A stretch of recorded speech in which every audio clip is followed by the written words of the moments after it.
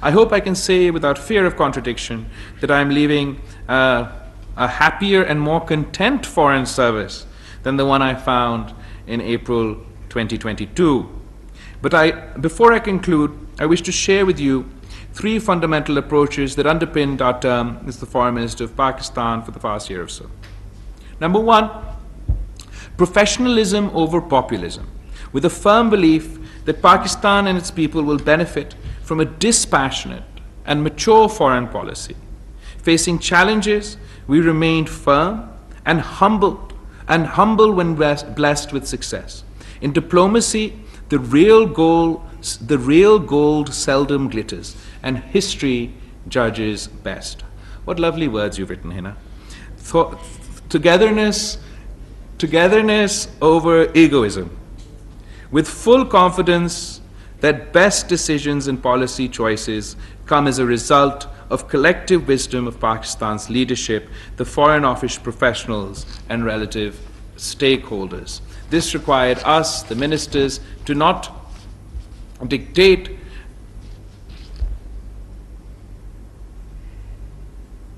to not direct, but be directed by the logic put before us. Thus, every choice that we made or a policy we worked on was the result of a consultative process.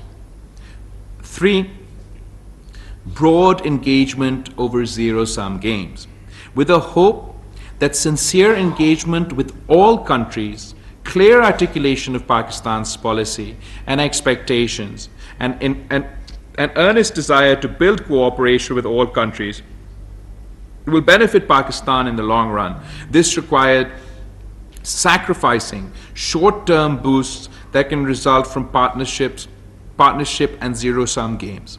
We clearly prioritized long-term and stable gains in the foreign policy arena, even if their magnitude was not optimal in current terms. I believe our 3 major successes resulted from these approaches.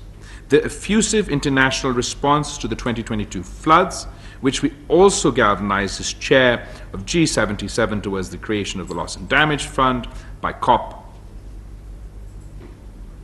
29 or 27, FATF delisting, and the renewal of the IMF plan. I thank you, and now I am available for your questions. Mumtaz aapko. Haan bhai. Let don't steal Mumtaz's thunder on my last.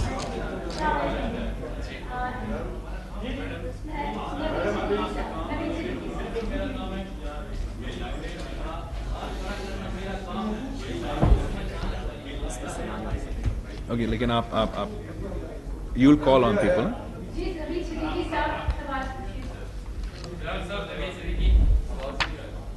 نوید صدیقی صاحب آپ کون سے channel کے ساتھ ہو یا okay اچھا میرا question آپ نے کافی کامیابیاں میرے بھائی بلاول صاحب تو کچھ چیزیں ایسی ہیں کہ سب سے قریب قریب ہمارے پڑوسی ہیں ایک انڈیا ہے اور ایک افغانستان ہے تو کیا سمجھتے ہیں کہ 16 ماہ کے دوران کیوں کامیابی حاصل نہیں ہو سکی کہ انڈیا کے ساتھ انگیجمنٹ اور افغانستان کی جو انٹرم افغان کی گورنمنٹ ہے اس کی ریکگنیشن کے حوالے سے نہ پاکستان نے ریکگنائز کیا اور نہ ہی انٹرنیشنل کوئی ایسی موومنٹ ہوئی, کیا وجوہات ہے؟ میرا خیال میں آپ کا سوال یہ ہے کہ جو 70 سال میں نہیں ہو سکا افغانستان اور انڈیا کے ساتھ آپ نے پچھلے 16 مہینے میں وہ کیوں نہیں کیا.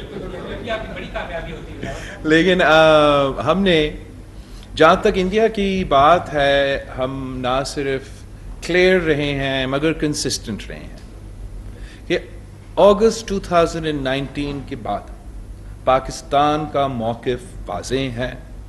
جب تک بھارت اپنا اللیگل یونیلیٹرل ایکشن جو نہ صرف انٹرنیشنل لا وائلیٹ کرتے ہیں مگر یونائٹڈ نیشنل سیکورٹی کاؤنسلز کو بھی وائلیٹ کرتے ہیں, ہمارے اپنے بائی لیٹرل اگریمنٹس کو وائلیٹ کرتے ہیں, جب تک بھارت اس پہ نظر ثانی نہیں کرتا ہے پاکستان کے لیے وہ بالکل سپیس موجود نہیں کہ ہم ایک میننگ فل طریقے کے ساتھ ان سے انگیج کریں. اس کے باوجود, ان کنڈیشنز کے باوجود اور ہمارا پوزیشن کے باوجود ہم نے پاکستان کے انٹرسٹ کو کمپرومائز نہیں کیا, چاہے وہ شنگھائی کوآپریشن آرگنائزیشن کا موقع ہو. میں پاکستان کا پہلا وزیر خارجہ تھا 12-11 سال بعد جو گوا گیا, اس کے باوجود کہ ہمارے اعتراضات تھے, اس کے باوجود کہ میرے سر کی قیمت لگا ہوا تھا کہ ہم پاکستان کا موقف, ہمارا حق تھا کہ ہم پاکستان کا موقف سامنے رکھے اور وہ حق ہم نے پورا کروایا.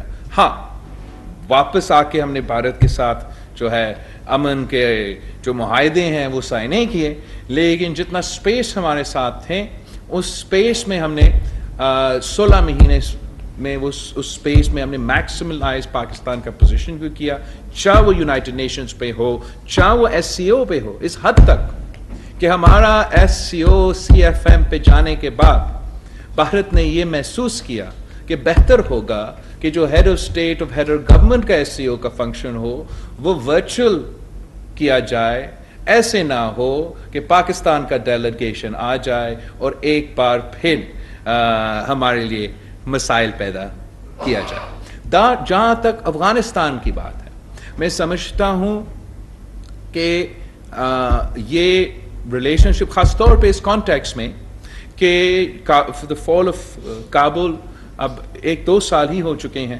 since the fall of Kabul, کہ ٹائم لگے گا اس ریلیشن شپ میں جو سارے چیلنجز ہیں ان کو ایڈریس کرنے کے لیے. مگر میں اس بات پہ فخر کرتا ہوں کہ ہم ان کے ساتھ انگیج کرنے کے ساتھ ساتھ پاکستان نے خاص طور پہ ہمارا لیڈرشپ میں پاکستان کا فارن پالیسی, جہاں تک افغانستان میں عورتوں کے تعلیم کی موقف ہے, پاکستان نے بڑا ایک واضح اوپن اور کلیئر پالیسی رکھا ہے. ہم نہ صرف ان کے ساتھ کلیئرلی بات کرتے ہیں, آپ کے ساتھ کلیئرلی بات کرتے ہیں اس ایشو پہ. OIC کے پلیٹ فارم سے ہم نے ایک اور جو تاریخی چیز کیا تھا جو یاد نہیں آیا اپنا پریس کانفرنس میں, کہ پہلی دفعہ OIC کے پلیٹ فارم سے ہم نے یونائٹڈ نیشنز میں ویمن ان اسلام پہ میں نے خود جا کے ایک کانفرنس رکھا, اس کا سربراہی کی, پوری دنیا کو دعوت دلوائی تاکہ یہ ایمفسائز کر سکے, دنیا کو دکھا سکے, OIC کے تمام ممالک اپنے اپنے کیس بتا سکے, کہ میں بتا سکوں کہ میں پاکستان ہوں, میں مسلم ممالک ہوں, اور ہم نے پوری مسلم امہ سے پہلے ہم نے اپنے خاتون وزیر اعظم منتخب کروایا. سعودی آ کے بتا سکے کہ ہم نے ہمارا کراؤن پرنس کی قیادت میں کس طریقے سے عورتوں کے حقوق میں انقلاب لے کر آئے ہیں سعودی عربیہ میں, تاکہ UAE آ کے اپنے بتا سکیں کہ کس طریقے سے انہوں نے ہر ڈومین میں عورتوں کو مسلم ممالک ہوتے ہوئے اپنے. میں سمجھتا ہوں کہ وہ بہت واضح پیغام تھا کہ جو ویسٹرن دنیا میں وہ پینٹ کرنے کی کوشش کرتے ہیں مسلم دنیا کو کہ ہم اپنے عورتوں کے حقوق نہیں دیتے ہیں, یہ پلیٹ فارم ایک بڑا اچھا پلیٹ فارم تھا وہ پیغام.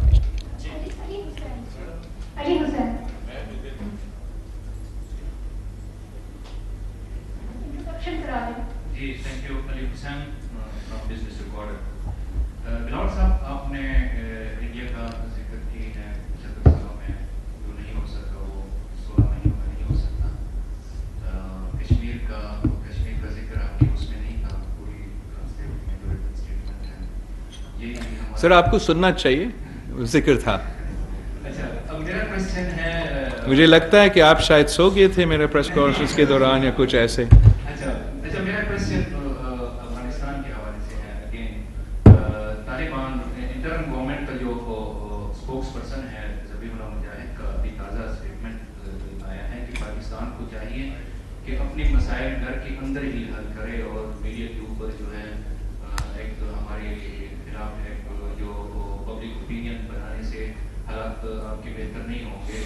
تو اس کے جواب میں کیا, میں تو کسی کا اسٹیٹمنٹ کا جواب تو میرا نہیں خیال ہے مناسب ہے کہ میں دوں, مگر میں اتنا کہہ سکتا ہوں کہ ہم سب تو عادی ہیں, we are all used to being a internationally recognised country, اور ایک انٹرنیشنل ریکگنائز کنٹری کو ہونے کے لیے کہ certain rules of the game ہیں انٹرنیشنل دنیا کے that you have to abide by, اور جب تک you don't abide by those rules کوئی ڈیفیکلٹیز پیدا ہوں گے. جو اوپینین بنایا جا رہا ہے چاہے وہ افغانستان کے بارے میں یا کسی اور چیز کے بارے میں, وہ ہمارا بیان بازی کی وجہ سے نہیں, زمینی حقائق کی وجہ سے یہ اوپینینز بن رہے ہیں. یہ اوپینینز صرف پاکستان سے نہیں بن رہے ہیں مگر جگہ جگہ یہ اوپینین بن رہے ہیں. ہم چاہ رہے ہیں کہ ہم اپنے دوستوں کو ساتھ لے کے, پوری دنیا کو ساتھ لے کے ہم اپنا افغان بہن بھائیوں کو مدد دیں. اس وقت ان کو مدد کی ضرورت ہے, مگر آپ کو یہ بھی معلوم ہوگا کہ ہر کسی کے لیے اپنا سیکیورٹی, اپنے عوام کا سیکیورٹی وہ نمبر 1 پرائیورٹی ہوتا ہے. وہ خود اسٹڈی کر سکتے ہیں, گنوا سکتے ہیں. یہ کوانٹیٹیو ایک فیکٹ ہے, یہ میرا اوپینین نہیں ہے. آپ گن سکتے ہو کہ فال آف کابل کے بعد پاکستان میں کس طریقے سے دہشت گردی کے واقعے میں اضافہ ہوئے ہیں. اب میں اس کا جسٹیفیکیشن یا ریزن آپ کو نہیں دیتا ہوں, آپ خود اسٹڈی کرے, کوئی اور خود اسٹڈی کرے اور مجھے بتا دے. میرا خیال میں ہمارا کوآپریشن, ہمارا انگیجمنٹ بھی ضروری ہے, مگر وہ ممالک جو سیریس ہے, جو واقعی ہی ڈپلومیٹک لیجٹمیسی چاہتے ہیں, واقعی ہی وہ ڈپلومیٹک ریکگنیشن چاہتے ہیں, تو پھر اس قسم کا بیان بازی کے بجائے ان کو اپنے, ہمارے اور دوسرے ممالک کے جو جینیون کنسرنز ہیں ان کو ایڈریس کرنے پڑیں گے, ورنہ جیسے حالات ہے وہ ویسے ہی رہیں گے, اور اس کا نقصان سب سے زیادہ اور سب سے بھر کر افغانستان کے عوام کو ہوگا سب سے پہلے, پھر اس کے بعد ہمارے عوام کو.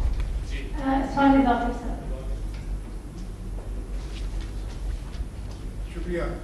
سالد آفر from Jang Group the News. فارمسٹر, آپ نے اپنی اسٹیٹمنٹ میں آؤٹ سائڈ یہ کہا کہ پاکستان کی فارن پالیسی اسٹریس میں تھی اور اس کو آپ نے ڈیمیج کنٹرول کیا. آپ کس حد تک کامیاب ہوئے ڈیمیج کنٹرول کرنے میں, اور اپنے سکسیسرس کو کیا میسج دے کر جائیں گے کہ وہ اس ڈیمیج کو فردر بھی کنٹرول کریں؟ آپ انڈیا گئے, آپ نے اپنی منسٹر آف اسٹیٹ کو افغانستان بھیجا, آپ خود افغانستان کیوں نہیں تشریف لے گئے؟ اور ایک آخری پوائنٹ یہ ہے کہ آپ نے کیمپ آفیسرس کی امپاورمنٹ کی بات کی. میں یہ جاننا چاہتا ہوں کہ یہاں کہیں آپ یہ سوچ تو کار فرمائی نہیں کر رہی کہ صوبوں کو فارن ٹریڈ کے لیے, ایکسٹرنل بزنس کے لیے امپاور کر دیا جائے, آتھورائز کر دیا جائے through some legislation or constitutional amendment down the road. Okay. Thank you. So صوبے 18ویں ترمیم کے بعد اور اس سے پہلے بھی ان کو یہ سارے اختیار تھے, مگر ہم یہ چاہ رہے ہیں کہ وہ اب اتنا دوری ہے اسلام آباد کا, یہاں ہم وفاق کو سنبھالتے رہے ہیں جب تک ان کا کام کو ہم دیکھ لیں. اگر وہ جو کیمپ آفیسز آلریڈی موجود ہے, اور ابھی I mean correct me if I'm wrong, I'm sure ان کے پاس زیادہ ہوں گے, لیکن جو ہمارا امپریشن ہے وہ زیادہ تر ان کو پروٹوکول کا ذمہ داری ہوتا ہے. تو میں سمجھتا ہوں کہ پروٹوکول سے زیادہ ان کا کام ہونا چاہیے. میں جانتا ہوں, میں نے خود دیکھا ہے کس طریقے سے سندھ حکومت, چاہے وہ چین کے ساتھ ہو یا دوسرے ممالک کے ساتھ ہو یا انٹرنیشنل کمپنیز کے ساتھ کام کر رہے ہیں, اور انٹرنیشنل ادارے کے ساتھ, چاہے وہ ورلڈ بینک ہو, ایشین ڈیولپمنٹ بینک ہو, ایٹسٹرا. ویسے ہی ہو رہا ہوگا باقی صوبوں میں. میں چاہوں گا کہ جو بھی صوبہ ہو, جو بھی ان کا وزیر اعلیٰ ہو, they should be supported to the fullest by the foreign office. And اس وقت وہ نہیں ہو رہا ہے, تو اس سے لیجسلیشن کے بغیر ایک نوٹیفیکیشن کے تھرو فارن آفس یہ کام کروا سکتے ہیں. جہاں تک میرا 16 مہینے میں کتنا damage control, look I think کہ ویسے تو کافی ڈیمیج کنٹرول ہوا ہے. اینڈ وہ ایک انداز تھا نہ صرف حکومت کرانے کا, سیاست کرانے کا, پر افسوس کے ساتھ فارن پالیسی چلانے کا, جس کا نقصان میرا نقصان نہیں ہو رہا تھا, پاکستان کا نقصان ہو رہا تھا, پاکستان کے عوام کو نقصان ہو رہا تھا. آپ اگر میں چاہ رہا ہوں کہ یورپین یونین سے میں اپنا جی ایس پی پلس بھی لے لوں, اپنا مائگریشن پالیسی بھی طے کر لوں, اپنا لیبر مارکیٹس کھولوں, اپنا عوام کو روزگار کے مواقع فراہم کیا جائے, ان کے لیے ویزاز میں تکلیف میں کمی ہو, تو پھر اگر یورپین یونین نے مجھے کوئی خط بھیجا یا میرا وزیر اعظم کو خط بھیجا, تو میں اپنا پاپولیرٹی کے لیے اور ایک دن کا ہیڈ لائن چمکانے کے لیے وہ خط ایسے نہ لہرائے اور کہیں دیکھے وہ کیا کر رہے ہیں ہمارے ساتھ. اگر میں چاہ رہا ہوں کہ میں نے فارن پالیسی چلانا ہے, تو ایک ہمبل انداز سے, ویسے وہ میرا انداز ہے, لیکن ایک ہمبل انداز سے آپ فارن پالیسی چلائیں تاکہ آپ اپنے عوام کے لیے فائدہ حاصل کریں.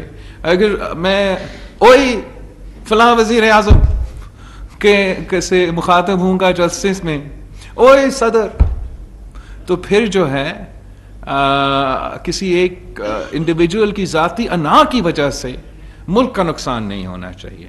تو ہمارا کوشش یہ ہوا کہ جہاں بھی ہم جا سکے اس امپریشن کو ڈیمپن کرنے کے لیے جو جینیوئن کنسرنس تھے, ہمیں سرپرائز تھے کہ کتنے زیادہ ممالک نے یہ پوائنٹ میرے ساتھ اٹھائے.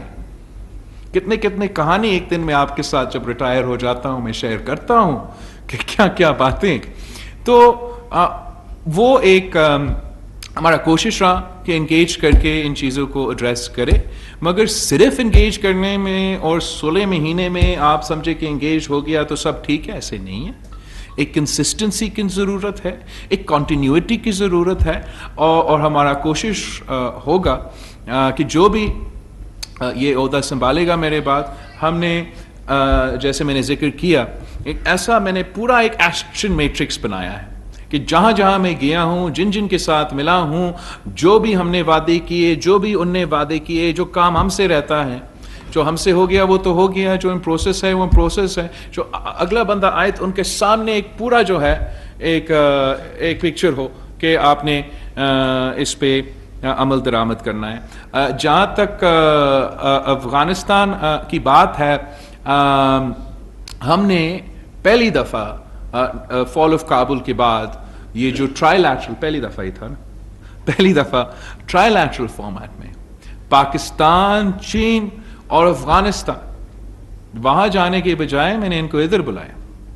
چین کے ساتھ ہم نے یہ ٹرائی لیٹرل میٹنگ کروایا, اور میرا سوچ تھا, کوشش یہ تھا کہ ان کو ہم ہلا دیں کہ دیکھیں یہ پاکستان کا ایک کنسرن ہے, یہ چین کا بھی ایک کنسرن ہے کہ جو نیشنل سیکیورٹی اور دہشت گردی کا معاملہ ہے اس پہ ہمیں قابو کرنا پڑے گا.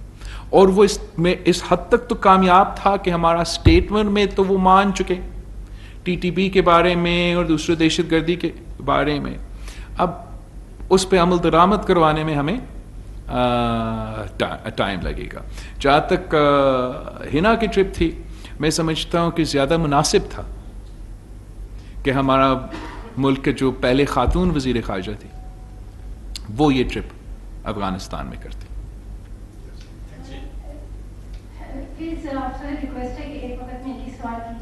ہاں, اس نے تو 3 سوال.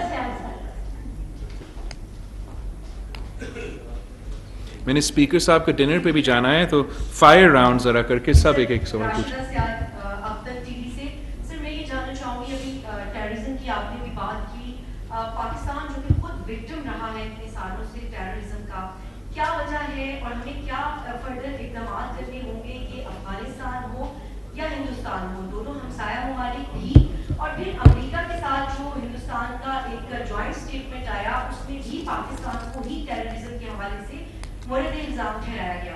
تو آپ کیا سمجھتے ہیں کہ کہاں پر پاکستان کو کوتاہی ہوئی کہ اپنی پوائنٹ ہم رجسٹر نہیں کروا سکے, یا ہمیں اس بات کو رجسٹر کروانے کے لیے کیا کرنا ہوگا؟ تو میرا خیال میں آپ کی بہت اچھا سوال ہے. جہاں تک پاکستان کی اپنی لڑائی ہے دہشت گردی کے سامنے, وہ تو آپ کے سامنے ہے, دنیا مانے یا نہ مانے.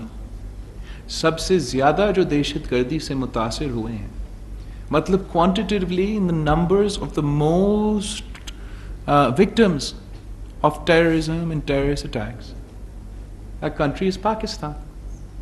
ہم نے یہ اب ہر لیول پہ دیکھا ہے, ہر جگہ کہیں نہ کہیں یہ اس ایشو کو میں نے ذاتی طور پہ پکتا ہے, اور پورا ملک میں ہم نے یہ اس ایشو سے مقابلہ کیا ہے.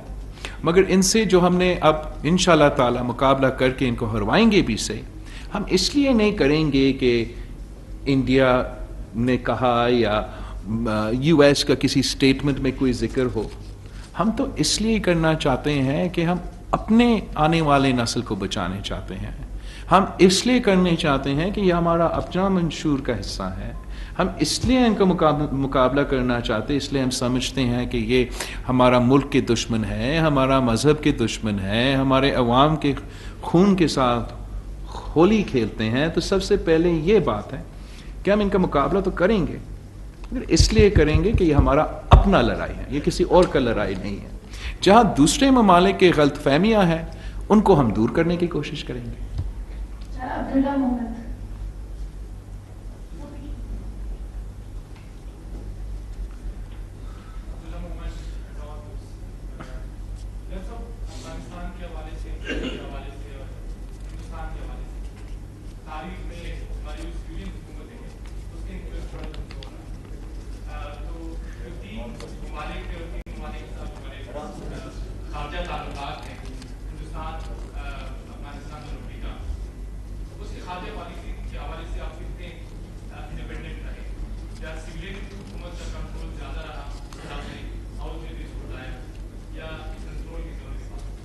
آپ کا سوال کا بہت شکریہ. آپ نے سنا ہوگا اپنا, میں نے اسٹیٹمنٹ میں ذکر کیا کس طریقے سے ہم نے کنسلٹیٹو پروسیس کا فائدہ اٹھایا, اور وہ نہ صرف یہاں موفا کے اندر مگر سارے اسٹیک ہولڈرز کے ساتھ ساتھ. اینڈ آئی ایم شیور کہ آپ یہ تو امپلائی نہیں کر رہے ہیں کہ فارن آفس جو ہے وہ سولو فلائٹ کر کے میں انڈیا کے ساتھ امن بھی کروا سکتا اور افغانستان کو دہشت گردی سے پاک کر سکتے ہیں. اس کام کے لیے کلیکٹیو وزڈم کی ہی ضرورت ہے. میں اس بات کا I think that it is جو ہمارے وقت کا ایک پازیٹیوٹی تھا کہ اس کلیکٹیو وزڈم کی وجہ سے ہمیں یہ موقع ملا کہ زیادہ اسٹرینتھ کے ساتھ اپنا پالیسیز کو امپلیمنٹ کر سکیں.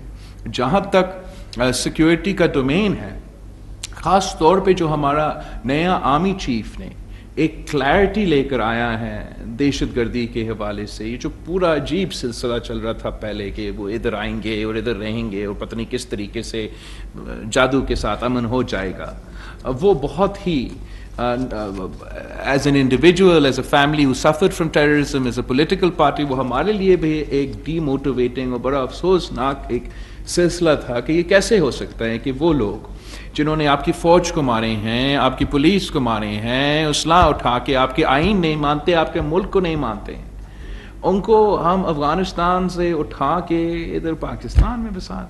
So I think the clarity that the army leadership is brought to this issue, اس لیے کہ پارلیمنٹ نے بھی اس پہ زور دیا, ہم نے انسسٹ کیا کہ نہ صرف NSC ہوگا, پارلیمنٹ کو بریف کیا جائے گا.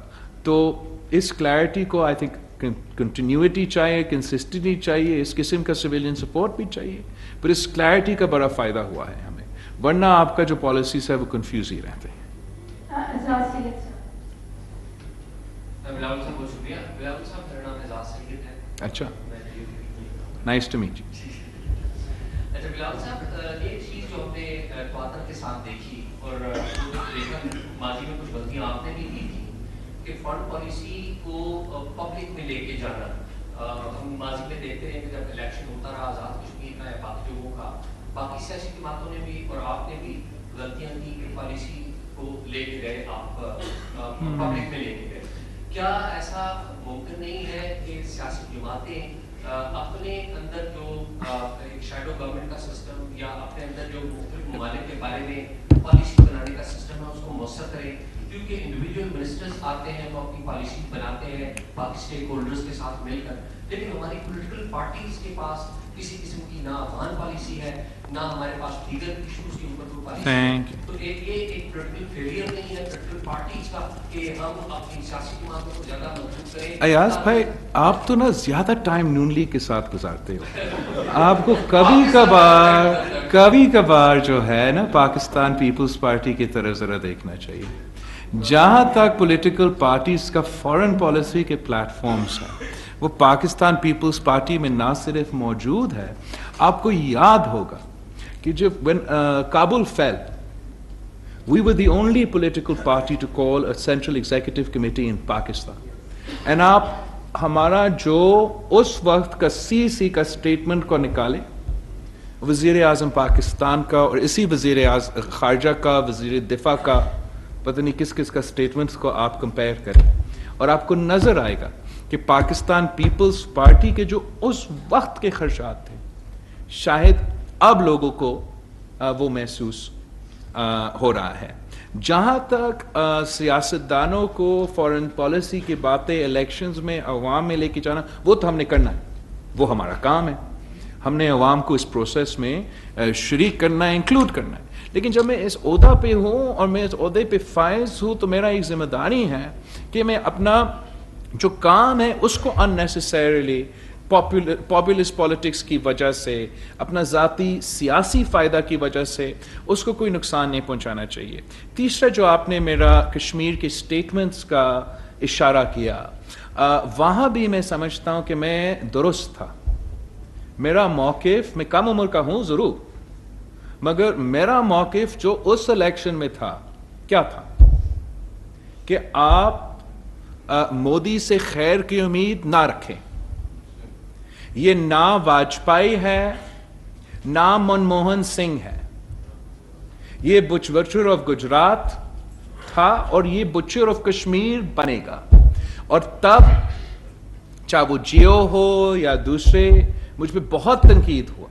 اس لیے پیپلز پارٹی تو ہمیشہ امن کے لیے اور صحیح تعلقات کے لیے کوشاں رہا ہے, اور آج بھی ہمارا کوشش تو وہی رہے گا. مگر this perception and misperception that was there in Pakistan, and unfortunately ہمیں اسی غلط فہمی کے ساتھ کہ جیسے واجپئی تھا ویسے ہی مودی ہوگا, ہمارا جو فارن پالیسی چاہے وہ 2013 سے لے کے 18 تک ہو یا 18 سے لے کے 2019 تک ہو, وہ اس لیے میرا خیال میں اس میں تھوڑا سا اس غلط فہمی کی وجہ سے ہمارا کمزوری تھا.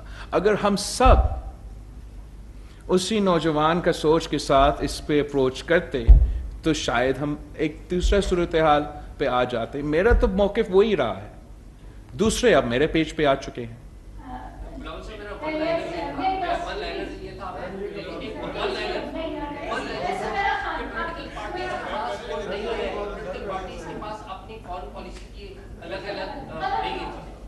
میرے پاس ہے.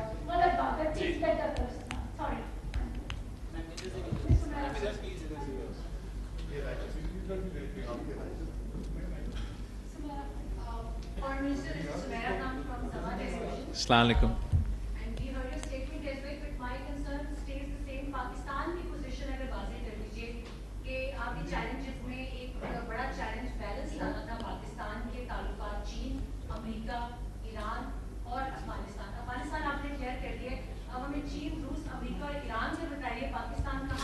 آپ نے اتنے سارے ایڈ کیے, پہلے چین, روس, امریکہ, ایران, ہم نے سب کے ساتھ انگیج کیا. اسی میں میرا خیال میں پاکستان کا فائدہ ہے, پاکستان کے مفاد ہے, پاکستان کے عوام کا فائدہ ہے.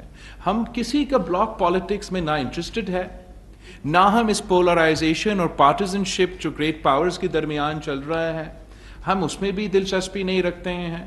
ہم اپنے کام کروانا چاہتے ہیں. ہمارا 220 ملین پلس جو بھی سینسس کہتا ہے پاپولیشن جو ہے ہمارا, ان کو ہمیں ڈیلیور کرنا پڑے گا, بیسک نیڈز ان کو پورا کرنا پڑے گا. اور اگر ہم دوسروں کے لڑائی میں پڑیں sort of if we'll get drawn into other people's fights then we'll be distracted from that responsibility. تو یہی وجہ ہے کہ ہم نے سب کے ساتھ انگیج کیا اینڈ کسی کو ایسے یہ امپریشن نہیں دیا کہ اٹس میوچلی کہ ان کے اس تعلقات کی وجہ سے کسی اور کے تعلقات پہ اثر ہوگا. اور میرا امید ہے کہ جو بھی اس عہدہ پہ آئے گا میرے بعد ان کا بھی یہ پورا کوشش ہوگا کہ وہ سب کے ساتھ انگیج کیا جائے.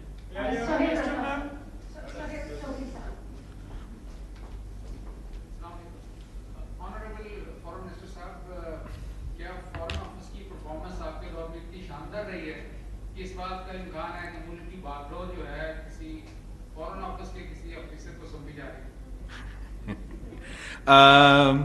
I'm sure کہ وزیر اعظم صاحب اور جو لیڈر قائد حزب اختلاف ہے وہ جلد کنسنسس پہ آئیں گے اور پھر اعلان کریں گے کہ کون ہوگا.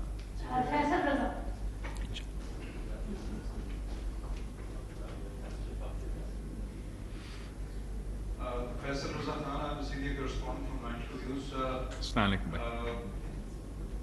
بلاول صاحب میرا ایک ہی سوال ہے. سابق صدر آصف علی زرداری نے سابق صدر ایران احمدی نژاد کے ساتھ ایک گیس پائپ لائن جو ہے اس کا افتتاح کیا اور اس معاملے کو بڑا عرصہ ہو گیا. حال ہی میں ایران کے وزیر خارجہ پاکستان آئے اور انہوں نے زور دیا کہ Iran gas pipe line Pakistan Iran gas pipe line جو ہے وہ ترجیحی بنیادوں پر مکمل ہونی چاہیے. پاکستان آپ نے بارہا اپنی آج کی پریس کانفرنس میں کہا کہ ملکی مفاد اور عوام کا فائدہ. تو گیس پائپ لائن سے پاکستان کا مفاد بھی جڑا ہوا ہے اور عوام کا فائدہ بھی جڑا ہوا ہے, پاکستان کی ترقی بھی جڑی ہوئی ہے. تو اس پہ آپ کی پریس کانفرنس میں بھی وعدے ہوئی, ہم نے دیکھے آپ نے یقین دلایا کہ یہ مکمل ہوگی, لیکن کچھ سبسٹینٹو بات سامنے نہیں آئی. تو پاک ایران گیس پائپ لائن پہ پاکستان کا موقف اور پاکستان کی طرف سے عملی اقدامات کا آپ کا بہت شکریہ. آپ نے یہ سوال پوچھا, اس لیے میں دیکھ رہا تھا اتنا عجیب باتیں میڈیا پہ آ رہا تھا اس کے بارے میں اور مجھے نہیں پتا کہاں سے آیا. تو مجھے یہ موقع ملا کہ میں واضح کلیریفائی کروں اپنا پریس کانفرنس میں کہ Pakistan is absolutely still committed to the Iran Pakistan gas pipe line, اور ہم چاہ رہے ہیں کہ یہ پروجیکٹ مکمل ہو, جلد از جلد مکمل ہو اور اس طریقے سے مکمل ہو جس سے نہ پاکستان کو نہ ایران کو کوئی مشکلات کا سامنا کرنا پڑے. پاکستان کے عوام کا مستقبل اسی میں ہے کہ ہم اپنے خاص طور پہ ایران جیسے نیبر کے ساتھ انرجی کا اور دوسری چیزوں کا ٹریڈ کیا جائے. میں نے